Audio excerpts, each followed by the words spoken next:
আসসালামু আলাইকুম।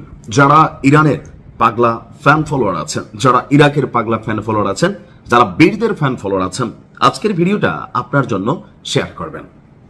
অতি আশ্চর্য বিষয়, তবে আমি মাঝে মাঝে টেনশনে পড়ি যে আমরা যা দেখি সবসময় কি আসলে তা সঠিক, নাকি এই ঘটনাগুলোর পেছনেও আরো কোনো ঘটনা থাকে। আমি একটি দূরদর্শী চিন্তা মাঝে মাঝে করি যখনই বিষয়টা হয় ইসরায়েল এবং মার্কিন যুক্তরাষ্ট্রের মধ্যে। একটা কথা ছিল যে প্ল্যান করে ইয়াহুদিরা, টাকা ঢালে কি বলা হয় খ্রিস্টানরা, এবং এটাকে বাস্তবায়ন করে মুসলমানরা। তো এখন এই মুহূর্তে গত 50-60 বছরের ইতিহাসে যে ইসরায়েলকে রাষ্ট্র হিসাবে, যে ইসরায়েলকে ক্ষমতায় বসানোর জন্য, যে ইসরায়েলকে মধ্যপ্রাচ্যে নিজেদের কি বলা হয় যে লাসিয়াল হিসাবে যারা এতদিন যাবৎ প্রটেস্ট করেছে, অর্থনীতি দিয়েছে, অর্থাৎ ইন্টারন্যাশনালি ইসরায়েলের গুরুত্বপূর্ণ অবস্থান তৈরি করেছে, তারাই হঠাৎ করে ইসরায়েলকে ধমকাচ্ছে। আর এই ধমকাধমকির মধ্যে কেউ কেউ ভাবছেন যে ইরানের সাথে মার্কিন যুক্তরাষ্ট্রের যে লড়াইটা ছিল, সেই লড়াইয়ে আমেরিকা তাদের যে শৌর্য বীর্য, অর্থাৎ যেই একটা ভাব ছিল, সেই ভাবটা অনেক দিকে পোতাই গেছে।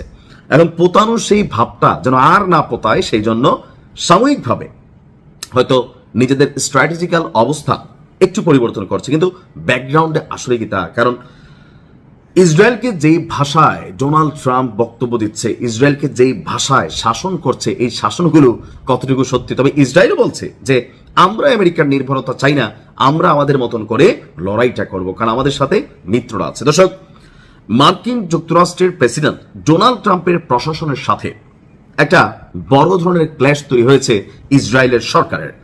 আর ইসরায়েলের প্রধানমন্ত্রী নেহু বলছে ইসরায়েলকে এই মুহূর্তে বিদেশি সহায়তার উপর নির্ভরতা কমাতে হবে এবং একটি স্বাধীন ব্যবস্থা গড়ে তুলতে হবে। অধিকৃত পশ্চিম তীরে যে অবৈধ ঘুষ মানে এখানে অবস্থান ছিল, সেগুলোর বিরুদ্ধে একটা অবস্থান তৈরি করার চেষ্টা করছে মধ্যপ্রাচ্যে আপনার ইরান। আর এটা নিয়ে মার্কিন যুক্তরাষ্ট্র যখন 14টা শর্ত সাপেক্ষে একটা ডিল করছে, বা ধরেন লেবানন ইস্যুতেও আপনারা এই মুহূর্তে দেখেন লেবাননের সাথে আমেরিকা ইসরায়েলের যুদ্ধ চাচ্ছে না। তো ইসরায়েলের যেই চারপাশে যারা তাদের জন্য শত্রু, অথবা যাদের কাছ থেকে নিজের রাষ্ট্রকে তারা নিরাপদ রাখতে চায়, এই পুরোটা টিম কিন্তু ইরানের প্রক্সি টিম। এখন ইরানের এই প্রক্সি টিমটাকে হঠাৎ করেই হয়তো মার্কিন যুক্তরাষ্ট্র একটি সাপোর্ট করছে। সরাসরি না করলেও লেবাননের জন্য ইসরায়েল কোনো ধরনের অভিযান না চালায়, এ নিয়েও কিন্তু তারা মন্তব্য করছে। তো সবকিছু মিলিয়ে একটা চাপে যাচ্ছে আপনার নেহুর। এমনকি আপনার ইসরায়েল পুরো বিশ্বে যুদ্ধ ছড়িয়ে দিতে চায়, এমন মন্তব্য ডোনাল্ড ট্রাম্প করছেন যে ডিব্বা ডাব্বা মাইরা পুরো পৃথিবীকে আওলা দিতে চায়। এই মুহূর্তে ইসরায়েলের কি বলা হয় যে ধরেন থামা উচিত।